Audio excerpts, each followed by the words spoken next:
আসসালামু আলাইকুম, বিসমিল্লাহির রহমানির রহিম। আজকে আমি পায়েস পাকাবো, তাই এই দুধটাকে একটু জাল দিয়ে আগেই নিছি। এটার সাথে এখন গুঁড়া দুধ দিব, আর এখানে আমি দারচিনি আর এলাচ দিয়ে দিলাম। এখন এটার সাথে আমি গুঁড়া দুধ মিক্সড করব। তো দুধটা আমার গরম হয়ে গেছে অনেক। এটার সাথে এখন আমি গুঁড়া দুধ মিক্সড করব। বিসমিল্লাহ।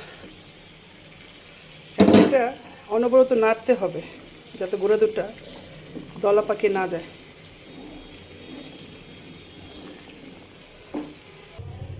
আমি পায়েসটা পাকাইতেছি পোলার চাল দিয়ে। তো পোলার চালটা আমি আগেই ধুয়ে রাখছি,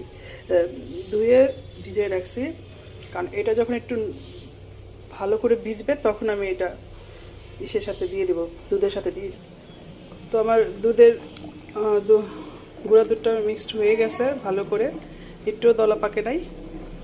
তো এটা এখন যখন একটু ঘন হয়ে আসবে দুধটা, তখন আমি চালটা দিয়ে দেব। তো এই পর্যন্ত আমার সাথে থাকেন।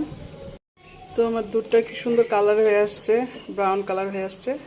তো এখন আমি চালটা দিয়ে দিব। বিসমিল্লাহ।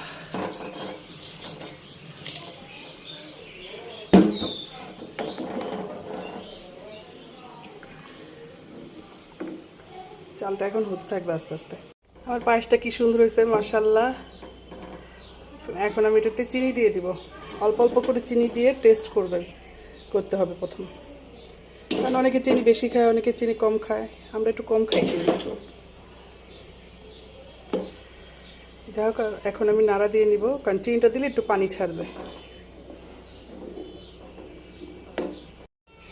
তো এটাতে এখন আমি ড্যানিশ দিয়ে দেবো একটু।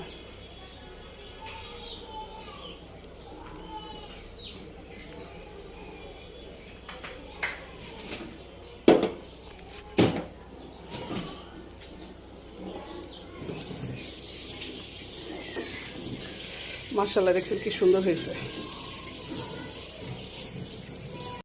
তোমার পায়েস রান্না শেষ, এখন আমি এটাতে বাটিতে ঢেলে ফেলবো।